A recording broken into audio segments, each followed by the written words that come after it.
Bonjour à tous, je suis un petit peu nerveux de vous présenter 3 mois de travail, tellement d'efforts et de passion, mais j'y vais avec enthousiasme et je vous présente cette étude qui s'intitule « Nouveaux espaces de travail et expérience collaborateur ».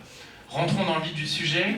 L'intention de cette étude, c'est de démocratiser des connaissances, c'est d'identifier des leviers de transformation des espaces pour qu'ils soient plus épanouissants, c'est valoriser toutes les belles choses faites par les praticiens, par les opérateurs, et puis peut-être, en étant ambitieux, orienter les choix de demain pour plus d'efficacité et plus de performance et d'épanouissement au travail. Merci à nos partenaires, c'est la diapositive la plus importante peut-être. Merci à Certivia de nous accueillir à cette table ronde. Merci à RP Astrans d'être ici à cette table et d'avoir contribué à l'étude, mais aussi à Multibureau, à Big Coworking, merci à la région Île-de-France, à Dynamic Workplace, et je dis un merci plein de cœur parce que c'est du soutien financier, c'est de la bienveillance et c'est beaucoup de contenu pour aboutir à tous ces travaux. Alors, rentrons dans le vif du sujet. La structure de l'étude que je vais vous présenter, c'est tout d'abord les fondements théoriques et scientifiques autour des nouveaux espaces, ensuite examiner les facteurs de ces espaces pour qu'ils soient optimaux, et enfin un petit peu de prospective, plutôt dans la phase questions-réponses. Si on va tout de suite dans le cœur du sujet, alors, fondements et théorie de l'espace. L'espace est un sujet tellement complexe, tellement vaste, qu'il a été examiné par les anthropologues, par les géographes, par les neuroscientifiques, par les experts de la biophilie. L'espace est bien plus qu'un lieu et qu'une décoration. L'espace régule, l'espace cadre. Christian de Portzamparc, l'architecte, résume ça en disant « Du topos jaillit le logos ». De la forme de l'espace jaillit le sens, jaillit le contenu. Et pour envisager la puissance de cet espace, une photo ici d'une biche, du cerf Sika, qui a été introduit dans l'île Saint-James, dans les Caraïbes. Et lorsque la population a atteint 300 membres, le stress lié à la surpopulation a provoqué la dépérissement, c'est le mot que je cherchais, de la moitié des membres. Une manière de résumer ça, c'est de dire, même pour nous, êtres humains, même pour nous, anthropocentriques, ce n'est pas l'espèce qui régule l'espace, c'est l'espace qui régule l'espèce. Parce que l'espace est à la fois cadre, l'espace est dispositif, l'espace est scène, l'espace régit, et c'est pour cela que la question de l'espace de travail est si importante. Deuxième fondement théorique de notre étude, le contexte professionnel. Vous les connaissez, les mutations du travail. On a souhaité porter un regard là-dessus, malgré tout. La technologie, la digitalisation, évidemment le flex office, mais aussi l'irruption, ou plutôt la recherche croissante de la nature, une gouvernance qui devient de plus en plus horizontale et transverse, les émotions qui sont acceptables, voire demandées dans le monde de l'entreprise, et puis ce besoin de sens des jeunes générations, mais pas que, j'ai 42 ans, et le sens fait partie intégrante de ma vie. Et en parallèle de ces mutations du travail, une évolution des espaces, avec tour à tour et dans le désordre, des espaces individuels et fermés, des espaces ouverts, des espaces lifestyle. Ce qu'il faut retenir, c'est que malgré tout, les chiffres en bas à droite dans cette diapositive sont surprenants. C'est environ 45% des individus qui disent préférer un bureau individuel et fermé.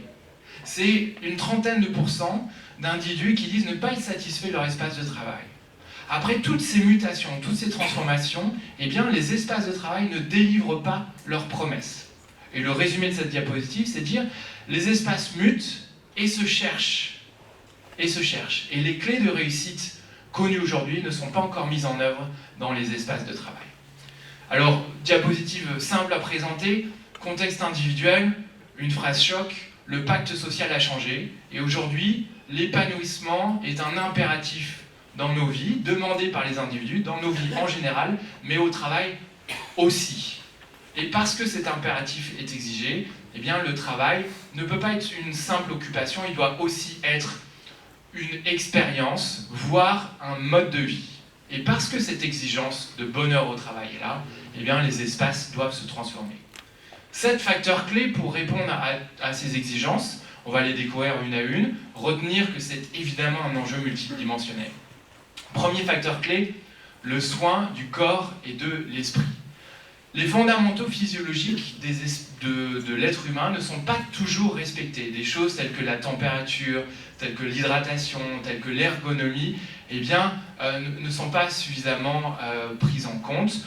Pour avoir une présentation plus positive de cela, après échange avec Gwenaël, eh bien, disons que la capacité de prendre soin de la physiologie, de la santé et du bien-être d'un individu, eh bien, n'est pas encore mise totalement à profit. Vous voyez ici Emma, une projection d'une employée en 2040. Alors c'est désagréable que ce soit une femme qui soit bossue face à un homme qui est tout chic dans son costume, donc, mais oublions cela.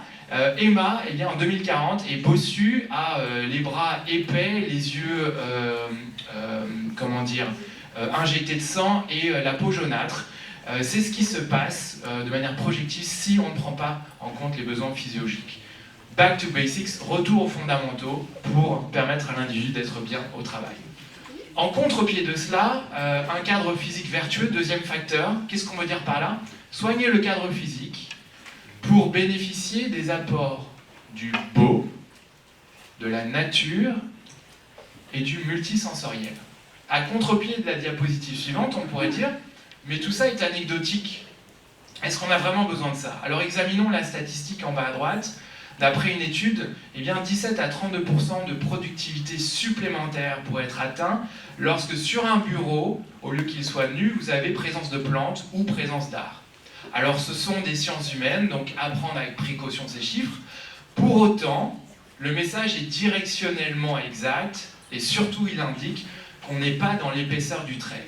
On est en train de dire que nous sommes des êtres vivants, sensibles, transcendants, et qu'à ce sens-là, eh bien, il faut prendre toutes ces dimensions en compte pour se sentir bien et être efficace dans l'espace de travail. Les animaux au travail recréent du lien, l'art apaise ou stimule, le design biophilique est bon pour l'individu, et voilà. Donc prenons en compte ces éléments dans ces espaces de travail optimaux.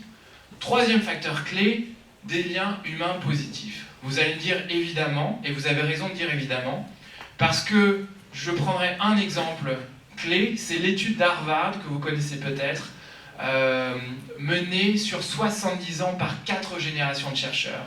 Elle révèle que le besoin humain fondamental en termes d'épanouissement, c'est l'amour, ou le lien humain positif. De manière obsessive, peut-on imaginer des espaces dans lesquels, eh bien, des espaces qui se disent « soignons le lien humain », soignons-les de toutes les manières possibles. Petit 1, en examinant les zones oubliées, un escalier, une zone de circulation est aussi un endroit où des personnes peuvent se rencontrer, créer du lien, partager de l'information. Peut-on imaginer des espaces qui prennent en compte les déterminants biologiques tels que la taille maximale d'un groupe d'individus? Au-delà de 150 personnes, comme dans cette salle, c'est plus dur de créer du lien, de créer de la confiance et de bien travailler ensemble. Mais aussi les affichages verticaux qui permettent de partager de l'information, donc d'être à même de bien travailler. Et évidemment, et c'est clé aussi, les règles et pratiques. Est-ce que si on passait le gros de notre année ensemble dans cette salle, ça nous viendrait à l'idée de ne pas déterminer nos règles de vie ensemble?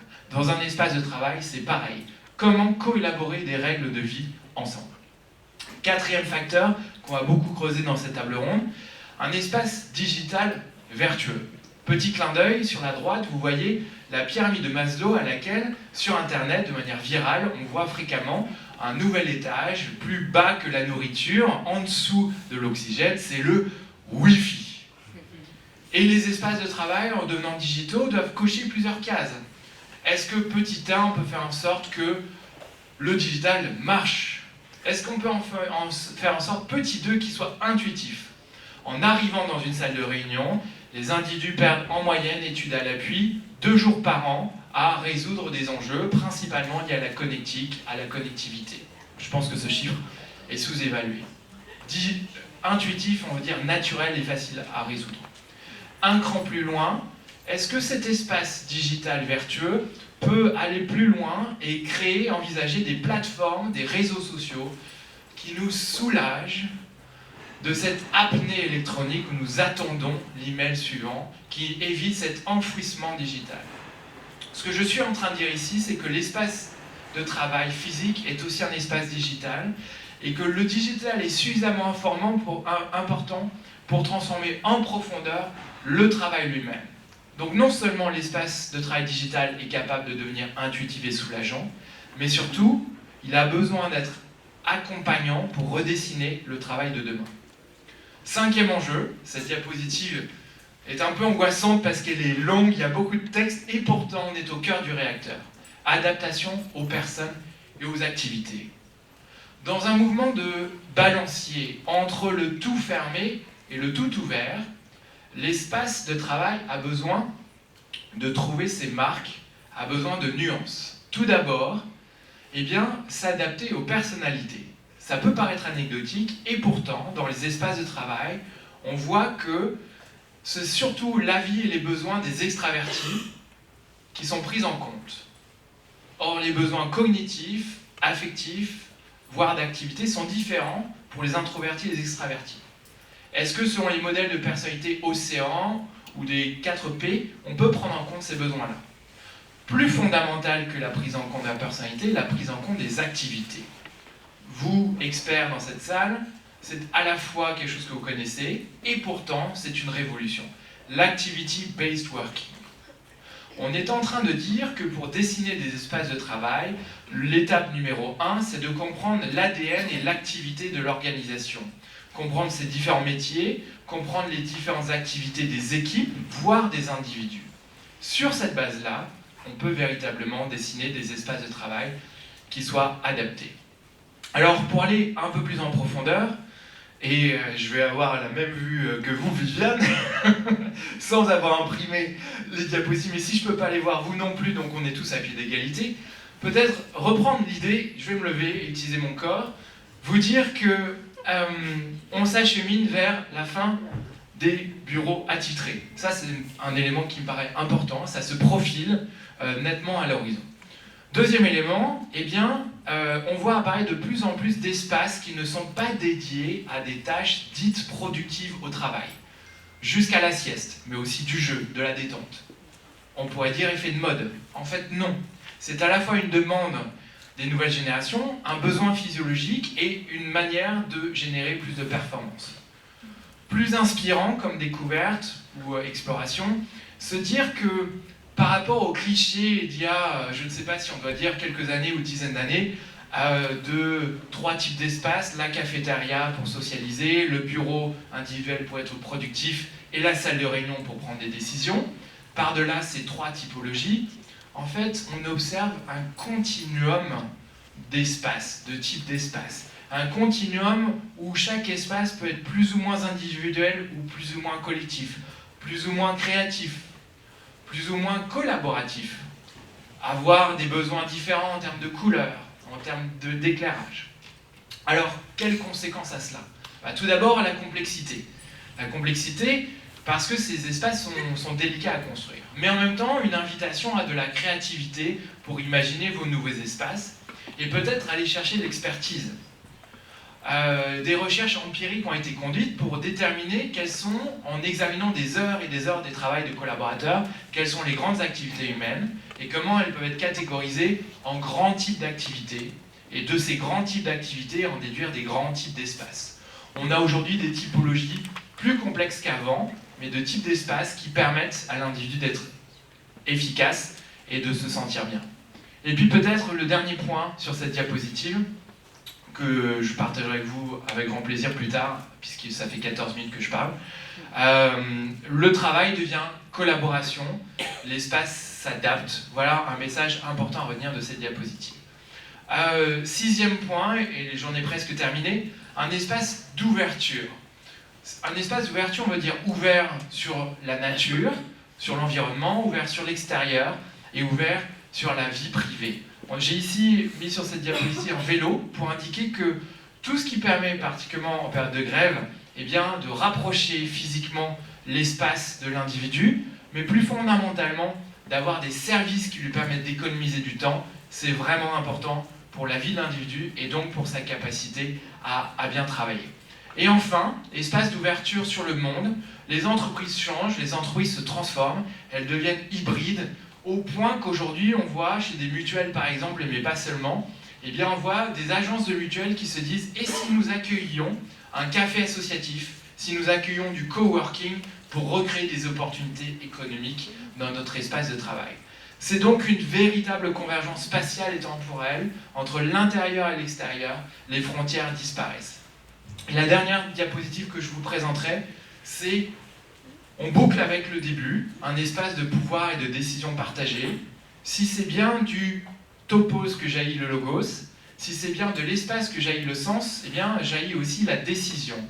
Un lieu de travail détermine les interactions, détermine les prises de décision. Je vais prendre un exemple parmi ceux qui sont listés ici. On sait que la taille optimale d'un groupe humain est de maximum 150 personnes. La taille d'une équipe doit être inférieure à 12 personnes. Comment est-ce que je redessine mes espaces pour prendre en compte ces données-là? Et je conclurai en disant que, in fine, l'espace affecte tellement le travail que sa modification de l'espace demande un accompagnement des nouveaux modes de travail émergents. Et lorsque la région Île-de-France emménage dans un nouveau lieu à Saint-Ouen, elle accompagne les différents métiers et les différentes équipes pour leur apprendre à redessiner leur travail, réapprendre à travailler dans ces nouveaux espaces. Et je laisserai ces diapositives pour nous inspirer, en résumant un certain nombre d'éléments clés de manière prospective, quant à ce qui nous permettrait d'être bien et efficace dans nos espaces de travail. Je vous remercie pour votre écoute et je redonne la parole à Viviane. Merci beaucoup Alexandre pour cette présentation et puis merci aussi pour ce bel effort de synthèse parce que l'étude est riche, elle a je crois plus de 200 pages, donc arriver à extraire l'essentiel et surtout lorsqu'on avait préparé cette intervention à retirer tous les éléments qui intéressent particulièrement les acteurs de cette salle et du CIMI, savoir l'immobilier et les constructions, vous êtes allé à l'essentiel, donc merci pour ce bel exercice. Alors, nos intervenants, Jérôme, Frédéric, Gwenaëlle, vos réactions sur cette présentation. Gwenaëlle ? Vous m'entendez ? Bonjour à tous. J'ai pris la parole parce que comme on était partenaire de l'étude, je m'engage dans ce dialogue pour démarrer. Peut-être pour vous expliquer une des raisons ou les raisons pour lesquelles Arpas France s'est associé à la Fabrique Spinoza pour contribuer à cette étude.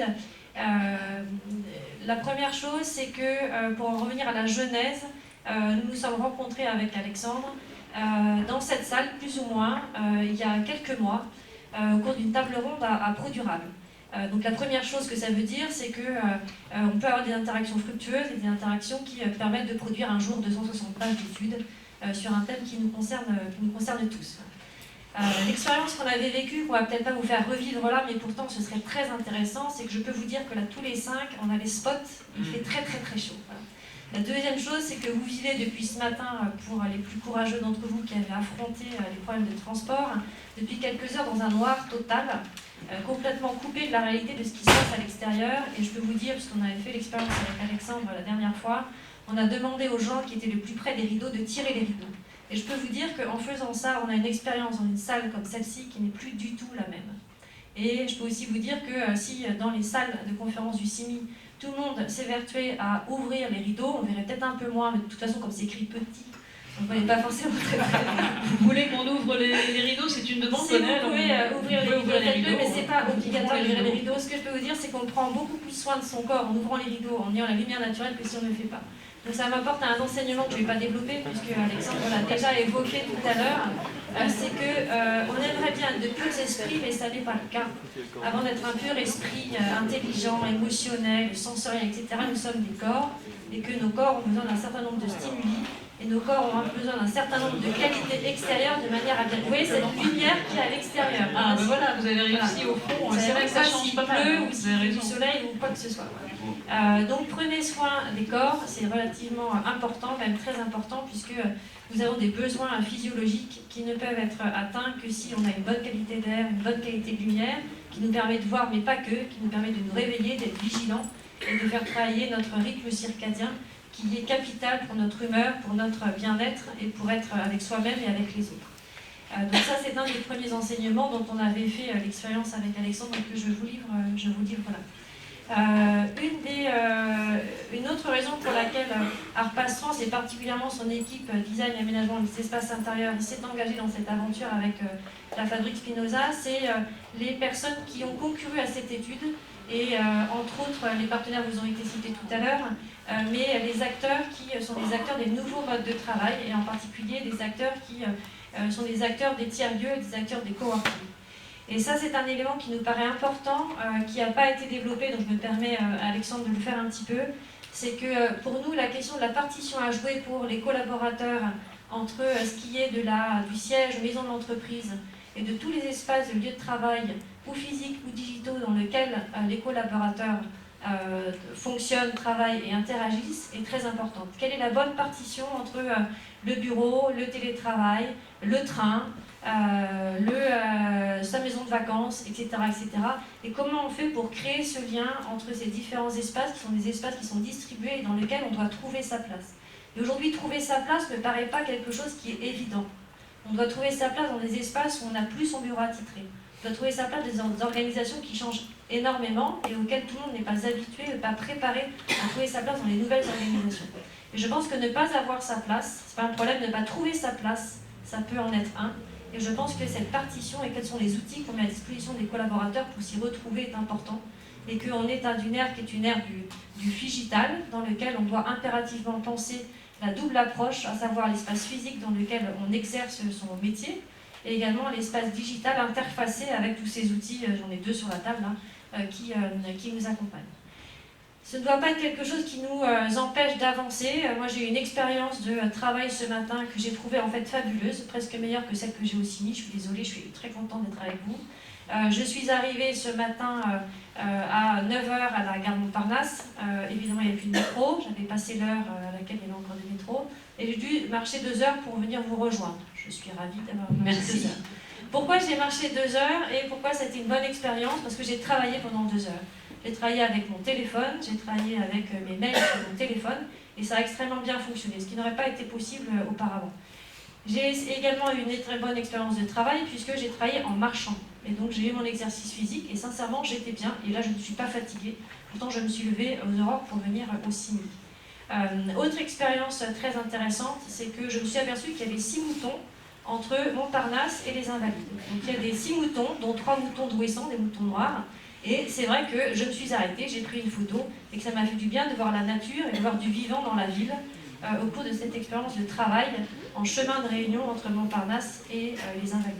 Et ça, je pense que c'est assez inspirant, en tout cas ça l'est pour moi, pour savoir quelle est la composition d'espace, de porosité entre l'intérieur et l'extérieur qu'on doit proposer à des collaborateurs pour qu'ils puissent s'épanouir dans tout leur être social, à la fois physiologique et être social et lien avec leur communauté extérieure.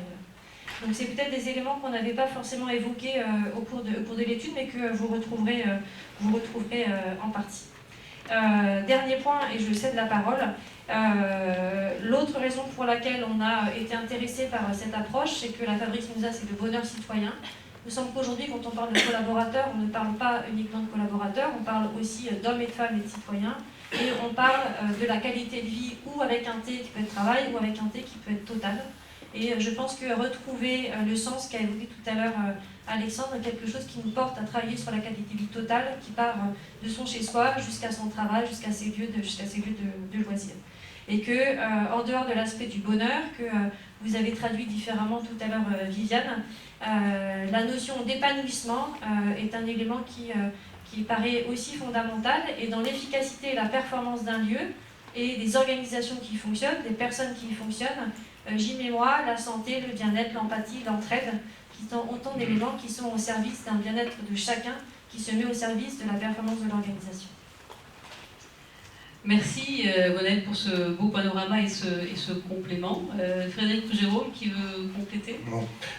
D'abord bravo pour le bel exercice de synthèse d'un sujet qui est vaste, pour ainsi dire infini. On retrouve beaucoup de thèmes que l'on brasse, en fait, nous les professionnels, je dirais, depuis 10-15 ans, pas toujours très bien formalisés, donc là c'est vraiment un bel exercice de synthèse. Moi, ça m'inspire deux réflexions. Première réflexion, et c'est un thème de recherche qu'on est en train de définir chez Cardam, c'est se poser la question de finalement qu'est-ce qui est invariant. Parce qu'on parle beaucoup des nouveautés, des nouvelles façons de travailler, mais en fait, est-ce qu'on n'est pas en train d'une certaine façon de redécouvrir certains invariants? La pyramide de Maslow, si ma mémoire est bonne, c'est 56. On est en train de remettre certaines églises au milieu de certains villages sur les invariants, qui sont peut-être les invariants de la condition humaine, et qui se vérifient également dans le contexte du travail, et surtout, vu le temps que nous y passons, dans le contexte du travail. D'autres sujets qui me viennent à l'esprit en voyant cet exposé, c'est un grand questionnement sur qu'est-ce qui va se passer finalement dans les lieux de travail dans les années à venir. Gunaël a d'une certaine façon abordé le sujet, on va travailler partout dans différentes circonstances, et donc que vont devenir nos lieux de travail et qu'est-ce qui va s'y passer réellement. Et ce qui renvoie à des notions de quelle expérience de vie allons-nous avoir dans ces lieux de travail, pour y faire quoi. Et l'atomisation du travail dans de nombreuses circonstances, de nombreux temps, avec de nombreux outils et de plus en plus souvent virtuels, va, à mon avis, réorienter assez drastiquement la destination de ce que nous allons appeler dans le futur le bureau. Je pense que ça va devenir essentiellement un lieu social, une grosse machine à socialiser et à se régénérer aussi dans la chaleur de l'organisation, à savoir qui l'on est, avec qui, et donc d'une certaine façon à donner du sens à nos vies. Et j'adhère tout à fait à ce qui a été évoqué, savoir où est ma place. C'est d'ailleurs un des grands enjeux éventuellement négatifs autour des nouveaux espaces de travail, c'est qu'on peut facilement s'y retrouver perdu si on n'est pas accompagné dans l'acquisition de nouvelles façons de vivre, et si on n'est pas aidé éventuellement par quelques outils. On parlera à ce moment-là du digital, mais il faut être vraiment convaincu du fait que la place que j'occupe dans l'espace, c'est réellement la place que j'occupe dans le monde. Et chaque fois que je mets un collaborateur dans une situation d'insécurité par rapport à la compréhension de la place qu'il occupe dans l'espace, je l'insécurise fondamentalement, existentiellement, quant à sa place qu'il occupe dans le monde. Et ça, on n'a peut-être pas été toujours très très attentif. Merci. Alors moi, ce que je peux ajouter rapidement pour conclure, mais d'abord tous ces propos sont très inspirants. Alexandre, Gunaël, ça nous apporte beaucoup. Chez ICAD, on a toujours un peu cette casquette assez investisseur. On est des promoteurs et des investisseurs, et on s'adresse à nos clients locataires qui sont des entreprises, et on était encore jusqu'à un temps assez récent dans une logique où on donnait les clés à un moment donné et puis on se retrouvait 9 ans après pour récupérer l'immeuble si quelquefois il était libéré. Mais je pense que avec tout ce que vous dites, outre le fait que je pense qu'ICAD a été assez pionnier dans la manière dont on a pu accompagner nos utilisateurs, c'est-à-dire c'est non seulement les 700 entreprises locataires que nous avons sur nos 2 millions de mètres carrés de parcs et d'immeubles en exploitation, mais en réalité, on interagit quotidiennement avec plus de 100 000 personnes qui occupent nos immeubles et qui sont les salariés et les occupants ou les visiteurs de nos immeubles locataires. On a toujours, depuis un certain temps, eu cette culture au travers des parcs, de la gestion des parcs d'affaires et de la manière dont on les a animés. Donc pour nous, c'est un incontournable. Je pense en effet que malgré tout, on voit bien, tant chez ICAD et en particulier, on a, nous, depuis 2 ans et demi, mené un projet de transformation important qui s'appelle OpenID, qui nous a conduit dans notre nouveau siège social, mais où on a emménagé dans un mode de travail 100% flex, très orienté digital, avec beaucoup de soins donnés au design des espaces, à la variété des postes de travail à utiliser. Donc on a pris ça en considération. On l'a pris parce que il y avait une volonté pour nous de transformer l'entreprise, mais également de montrer un peu l'exemple auprès de tous nos clients occupants. Donc ce que je veux dire aussi, c'est que le mouvement est en marche sur cette dimension-là, mais il faut, en effet, je pense qu'il y a encore beaucoup d'obstacles, beaucoup de contre, et ce qui est important, c'est que tous ces sujets-là soient portés par... Ça pose aussi des questions de leadership, parce que... Et quand on parle à nos clients dans les organisations, en leur disant tiens, dans notre immeuble, vous êtes notre bailleur, mais on voudrait changer l'organisation, on ne veut pas changer d'immeuble, on veut changer l'organisation des espaces, souvent les responsables de projet sont un peu seuls. Et on dit toujours il faut désiloter, maintenant on ne travaille plus en silo, mais en réalité, il y a quand même encore beaucoup d'obstacles et on a besoin de leadership. On a besoin de s'organiser dans nos entreprises respectives et nous-mêmes en tant qu'investisseurs pour pouvoir apporter cette transversalité et ces leadership pour porter des projets comme cela. Merci pour ces compléments.